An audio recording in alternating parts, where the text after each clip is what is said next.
What's up and welcome back. This is the EWXC round number 2 at Kloof Enduro Club, and we're off to a pretty decent start. Pulled out second in my group, and here we go. This is the first lap. Tried to use it as a sighting lap, but it turned out that it was my fastest lap of the day. Strange how that works out.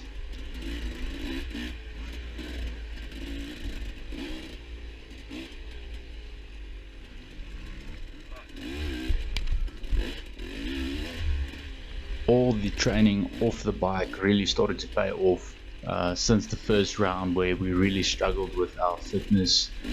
We started doing a lot of calisthenics. I did a lot of yoga, and I went down already. So sorry to all the guys who got stuck in the mud behind me over there. It definitely worked to my advantage because I pulled a pretty big gap at this point. But anyways, where was I? Yes, so a lot of calisthenics. I also did a lot of yoga to help get the flexibility and balance in there. And Zane and I also started jogging quite a bit, but that kind of messed up my knees. So I turned over to cycling. So I tried to cycle like 2 to 3 times a week with an average of stalled the bike with an average between 10 to 15 kilometers per ride, and I have to say that really paid off big time. But yeah, definitely got to continue training.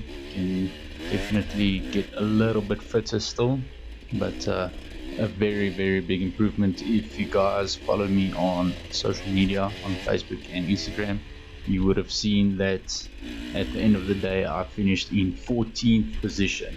So that is a very big improvement from the previous round where I finished in 20th position and only completed 1 lap. This time we actually done 3 of the 4 laps. Unfortunately, in the 3rd lap I had a bit of a crash and I hit my head and my neck was pretty sore. So in hindsight, now editing this video, it's the day afterwards, I could have actually pushed the 4th lap, but in that time, during the race, after I crashed, my neck was pretty sore, so I didn't want to risk pushing an injury. So I decided to opt out of doing the last lap. Better safe than sorry, but our seating will improve, and at least now I proved to myself that we are on the right path. So the next round will improve even more. Now the first section was pretty fun, those crossings there between the rivers and the little forest sections and this little back single track path. This was definitely some of the faster stuff. In this video I kind of wanted to keep it entertaining, so I edited out all the single track stuff in between the technical stuff, because I assume most of the people that want to watch this video is watching it to see the technical stuff, seeing as the EWXC is a hard enduro series. So unfortunately Zane placed in 25th position this round. On the 3rd lap his rear tire and Bruce completely deviated from the run and he could not continue the race. I think actually he placed a bit better than 25th because there's a timing issue. There's no split between his 1st and 2nd lap, so you should probably actually be around 20th or 19th position, but that still needs to be clarified with Enduro World. And at this point I started to see the dust from the group in front of me, and I had to just kind of remind myself not to push too hard, seeing as it's the first lap, and you don't want to push too hard and fatigue yourself straight out of the gate.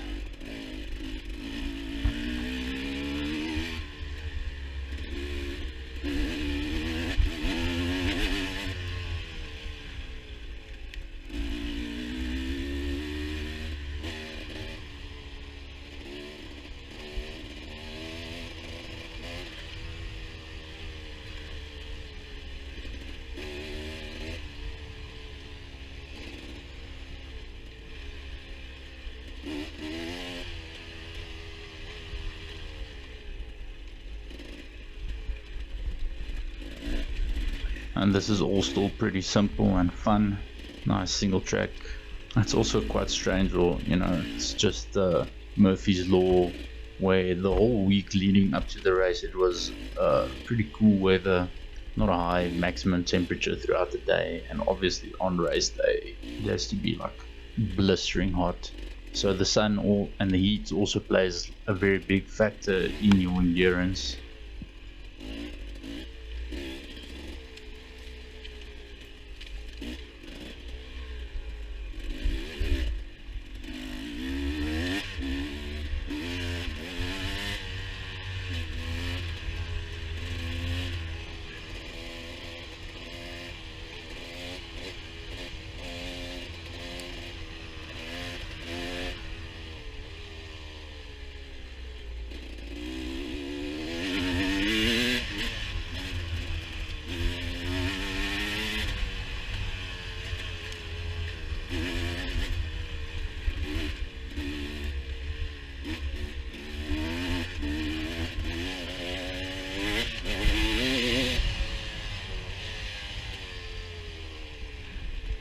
And this is the first little taste of the technical stuff coming up. So just heading down the side of this little hill, nothing too serious though.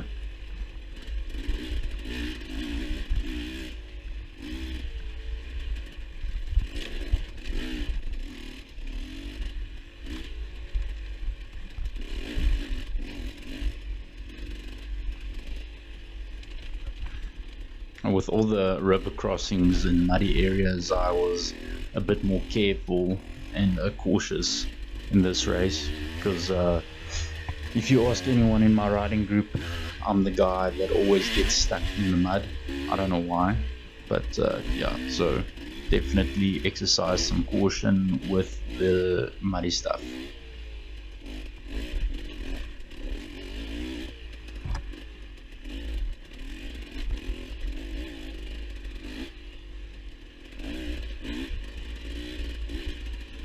A sick little forest section here.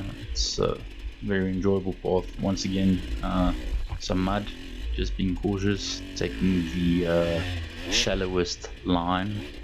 And I mean, you have to be wary, because before we went out, all the pro classes went out and the masters, so you have to think it might look like a little puddle or just a little muddy section, but after like hundreds of bikes have been through there, lap after lap after lap, you really get caught out by the mud. And that's the first section done.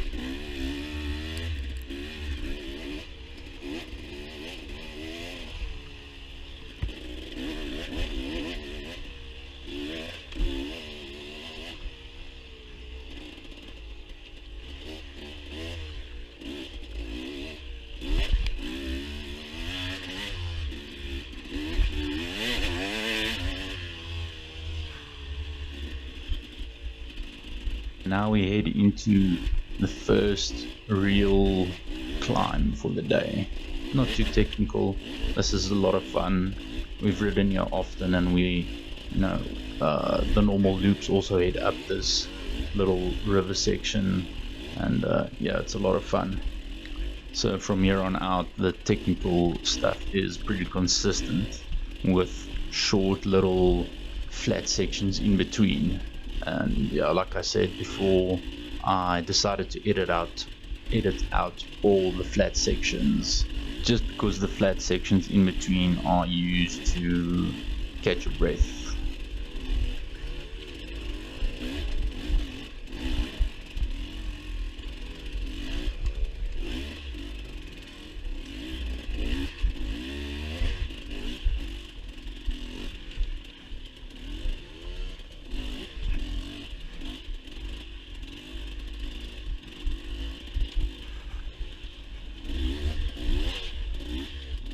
Luckily, that rider moved over to Rock Pass.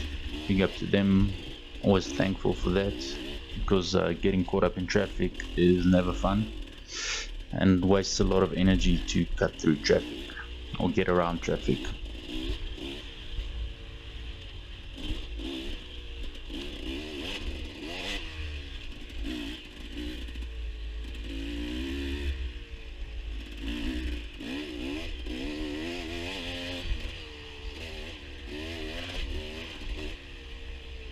This is the first little straightaway section, or not really a straightaway, flat section. You could catch your breath, and luckily this guy was in the lead because I was planning to take that same line. I would have gotten stuck in the mud just like him. And here we go, here's the next little technical climb. I really messed up my approach here, and I kind of wasted time here trying to get over that step up. And that's one thing I still need to kind of work on, is line identification while I ride, because this was the more difficult of the two lines, so kind of screwed myself over there, but nothing too bad. That's the line we usually take when we ride at Wolfkloof, but in the following laps I took the faster line, which, I mean, it makes sense because you got to get in a good lap time.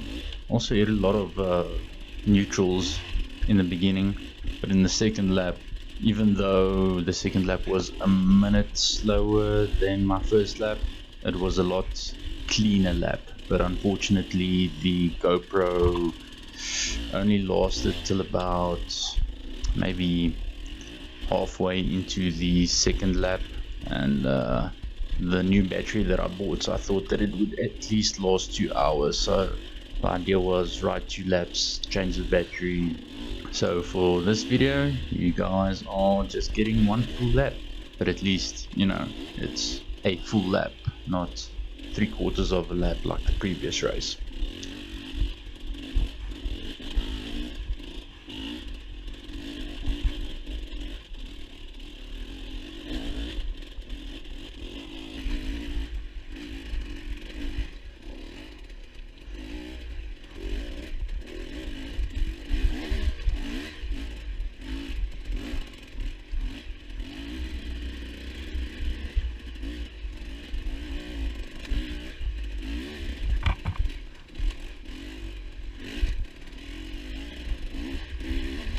Man, the dust was absolutely insane, and it's this strange fine grey, like clay-like soil, so the dust is very fine. Still got a little bit of a cough. Thanks for moving, man. But you know, once you get past traffic and it's open, then the air is nice and clean. I really still need to pick up the pace over the more flat rocky stuff. I always tend to sit in second gear, you know, where the bike's a bit more torquey and is a bit more engine braking for a two-stroke. The two-stroke doesn't have that much engine braking, but it really wears you out a bit. Ideally for this, third gear, if you're riding like at a conservative pace, third gear, cruising over the flatter stuff works great. On this first lap I ran a time of just over 50 minutes, and yeah, that's about 6 minutes off pace from the top guys, so I'm really happy with the pace and we're getting there. But yeah, running this loop in 42 minutes is insane. Like, you have to move, seriously move over these rocks, and I don't think it's my fitness that's hindering me. I think it's just more confidence thing still.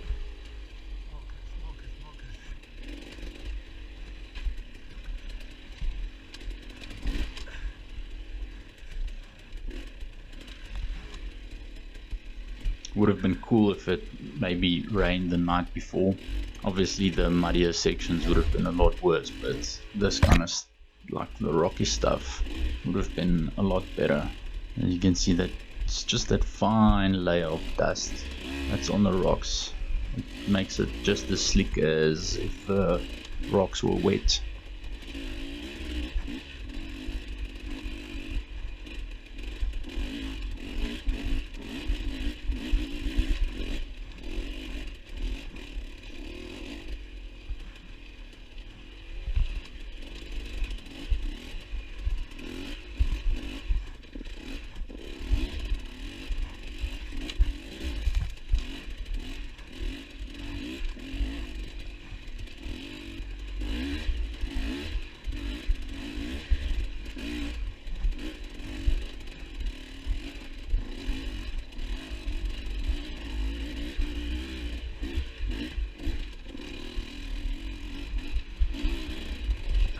I got a bit hung up here, but managed to tractor up. A lot of stall outs. Still haven't replaced my Bendix, but at this point I'm so used to kickstarting the bike, I just don't see the point in replacing it.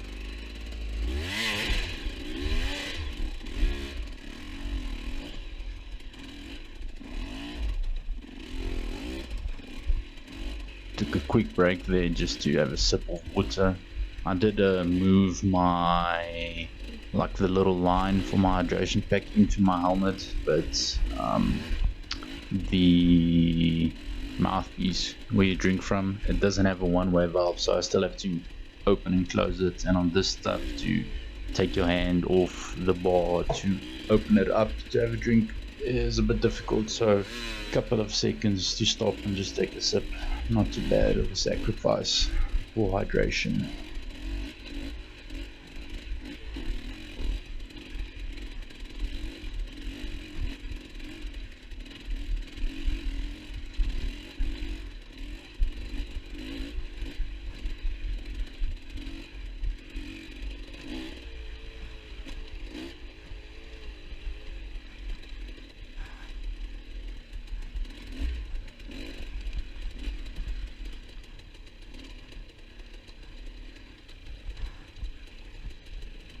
And this guy that's in front of me, like, we went back and forth and back and forth.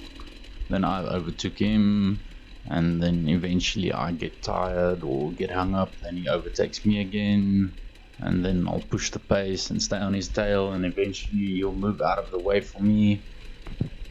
Definitely a lot of fun. Well, a lot of fun for some people. It's weird to say, like, obviously it's endurance racing, so it's not flat single track, and it's not meant to be easy. I mean, it's meant to test you and your bike. And there we go for the overtake again. Well, not really an overtake, he moved out of the way for me. But yeah, like in the middle of the race you have moments where you think, oh, this is miserable, but then you just kind of have to remind yourself, well, misery is what you signed up for, and that's the point of all enduro. Yeah, I got hung up over here, and I had to let two riders pass me. Obviously, you don't want to be that guy who keeps other people from making progress, so if they're faster than you, let them go by.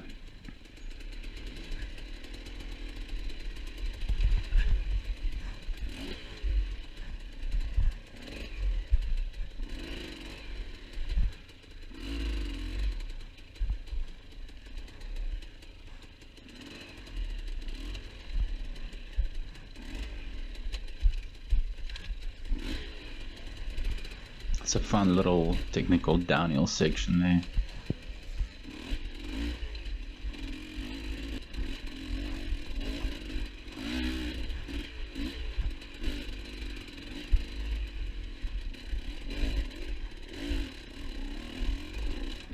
And this is some of the flatter spots, flatter technical spots, I suppose. And then we move down through this little river section into the first kind of in your face climb, which, reviewing it now, it's not too bad. On the later laps, some of the guys who gave up, they left their bikes on the trail. That was a bit of a nuisance. I mean, I can fully understand if you like completely toast and destroyed and you can't continue, you know, it's just what it is. But yeah, having, especially on these sections where there's not a lot of routes to choose from or lines to choose from, getting around a bike that's just lying in the trail is a bit difficult. It just saps that little bit of energy, but that's neither here nor there. We got around them just fine in the later laps.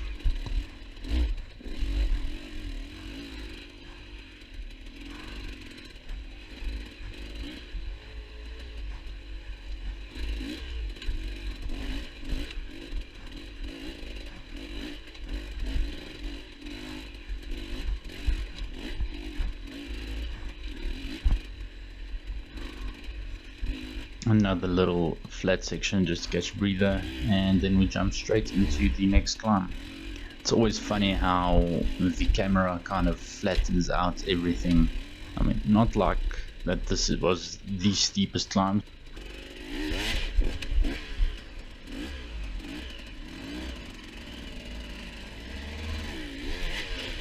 So, just let that guy pass. He's obviously much more in a hurry than me. This was a pretty cool section. You can either hit it straight over the rock next to the tree, or you could do like a little left-right pivot. So I opted to do the left-right pivot every lap, just because I saw it as a good opportunity to practice pivots.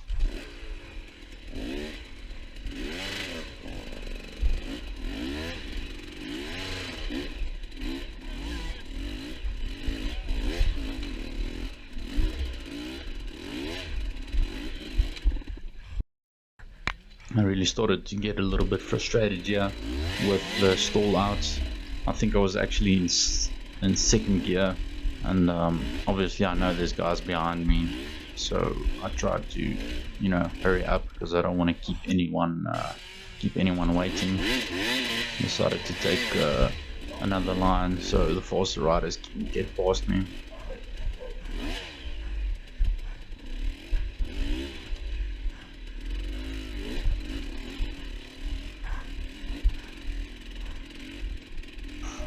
At least after like every gnarly climb there was a flat section, so the event organizers and the guys who mapped out the track, they really did a good job to balance it out. It was a very well balanced track in my opinion.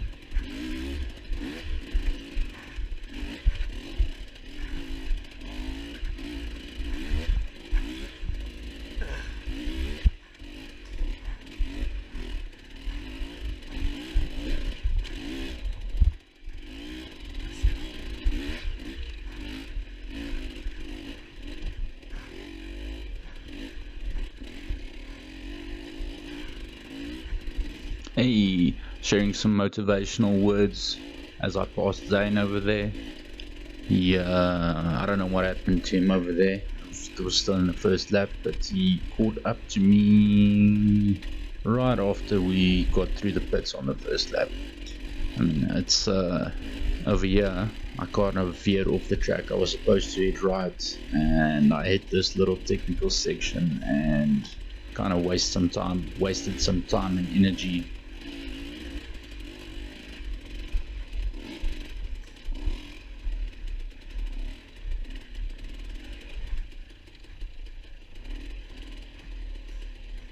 Over here I realized that I'm not on the marked route anymore, so I quickly just carried on, and over here I just stopped to make sure that I'm heading in the right direction. So I saw the markers and the trail and realized that I'm back on the track pretty much, so I just carried on and then into another little flatter bit. You can kind of see if you go a bit slower how you get caught or hung up on the rocks, how the front wheel gets hung up on the rocks. So, you know, picking up a little bit of speed here would definitely help to not get fatigued as quickly. And you would think that riding faster would make you more tired, but on the flat rocky sections it's quite the opposite. The faster you go and more the front wheel kind of floats over the rocks, the less tired you'll get because it's less strain on your arms.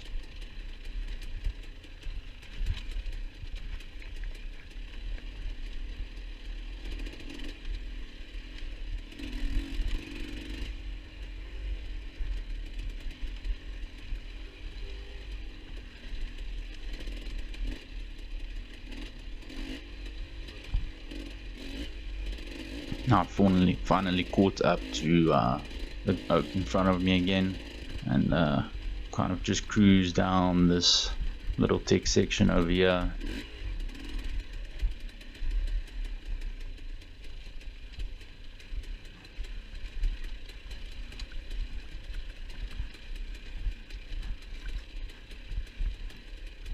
And when we got to the bottom, he wanted to stop again to let me pass, but I had to make a little emergency pit stop as well. So the next part, unfortunately, I could not put on video because it is not PG-13. I need to remember to edit out the part where I showed you all my penis. And there you have it. I had to stop to take a wee, and yeah, it definitely felt a lot better after I did that. Felt a little bit lighter and ready to move on again.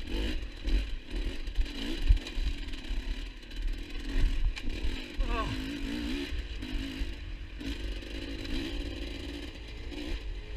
A fun little sand riverbank, dried up riverbed. Got the chance to stretch out the legs a little bit, stretch out the bike a little bit. It's actually the thing that I enjoy. One of the things that I enjoy most about hard enduro is that you really don't use a lot of fuel in comparison to the cross country style racing.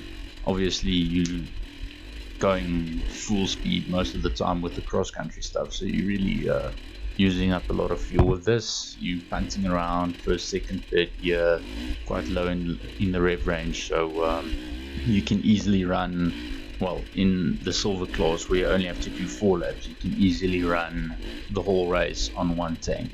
If you're running in the pro class, obviously they go a bit faster, and I think they have to do 6 or more laps, so most of them had to refuel at least once. But for us, for the amateurs, no problems.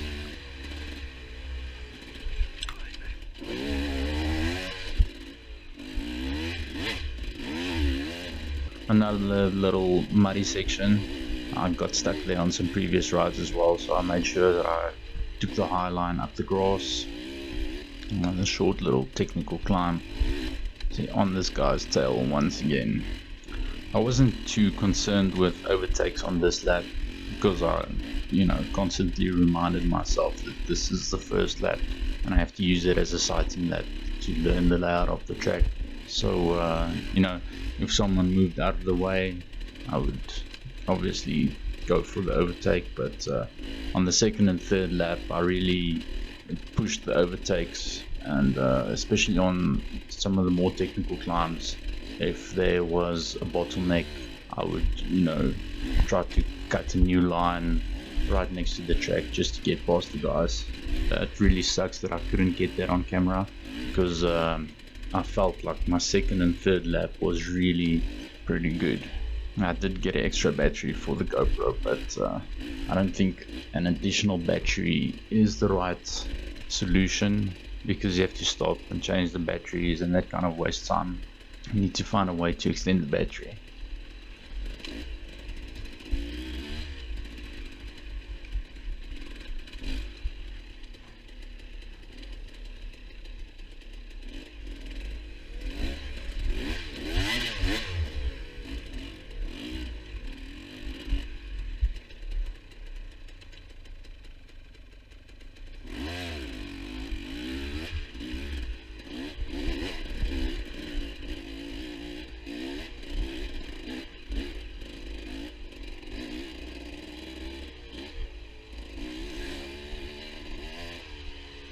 So here's the second real kind of in your face climb, if you could call it that, if you would take it from like an amateur's perspective.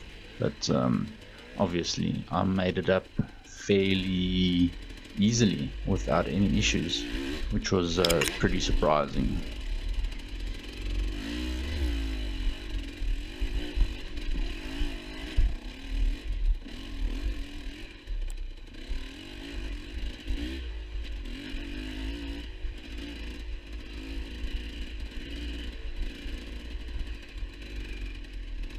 Just a slight little continuous uphill section.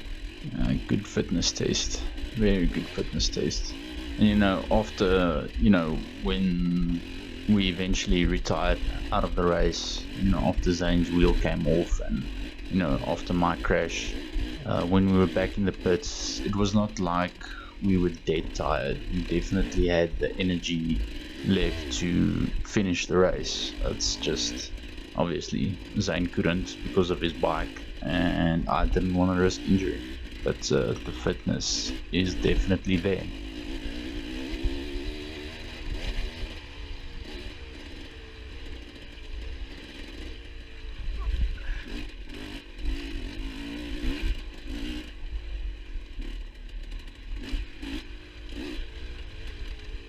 This is another one of my favorite parts of the track. This is like a long downhill section. Usually you come up this section when we ride the track, and you can really push the pace up here over these flat rocky sections.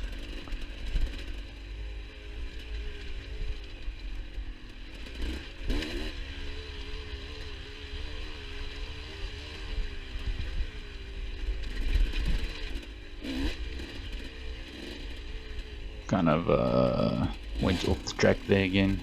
Didn't realize that we had to go left, but luckily didn't head too far off before realizing that it's not right.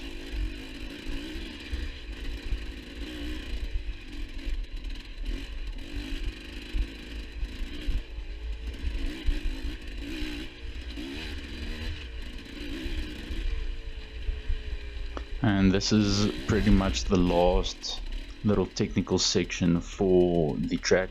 I just stopped there to take a moment just to check out what line would be the best to take, and I went straight up the middle every time and never really had any issues.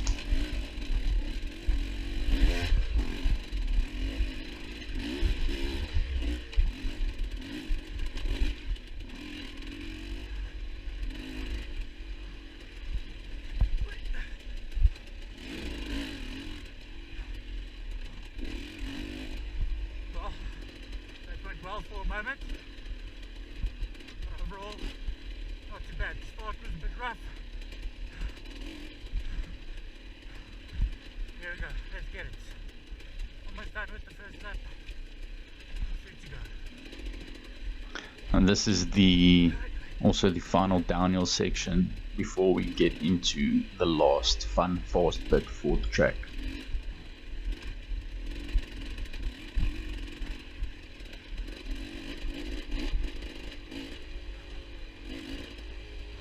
Thanks to that guy for letting me pass.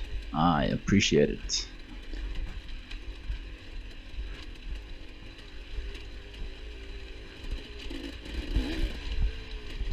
And from here on out, it's just the fun, flat, single track or flat track kind of stuff. Big mud all there on the right hand side.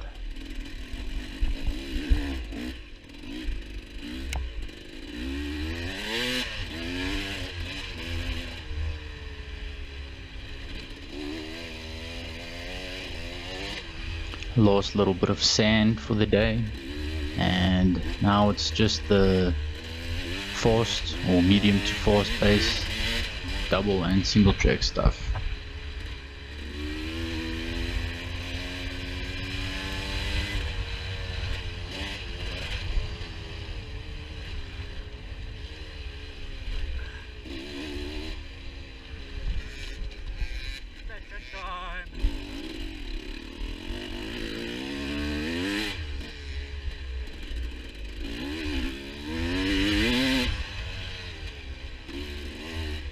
And this is the last section of the track.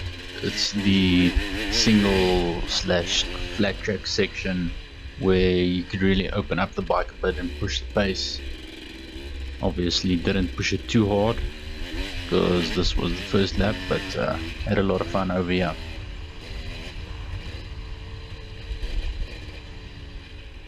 One cool thing that I learned or got used to in the farm jam race that we did a couple of weeks ago is getting used to riding in the dust. So I was still able to push the pace a little bit while riding in the other guy's dust in front of me.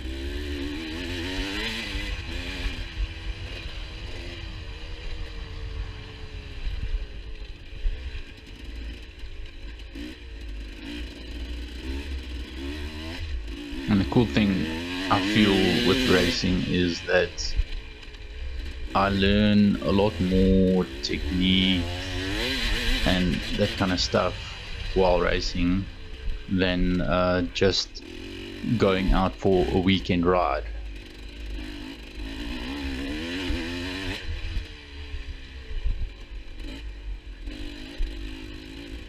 I suppose it's just the competitive nature that comes out when riding a race versus a weekend ride with your mates. Even though Zane and I are usually pretty competitive still, it's not to this extent.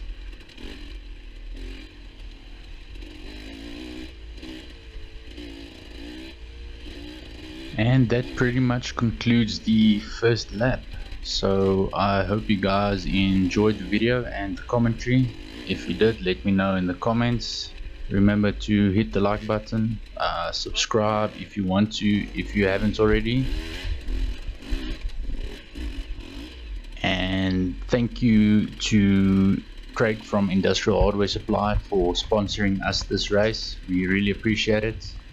And stay tuned for the up and coming videos. We've got some cool reviews that we're gonna do, some cool bike reviews.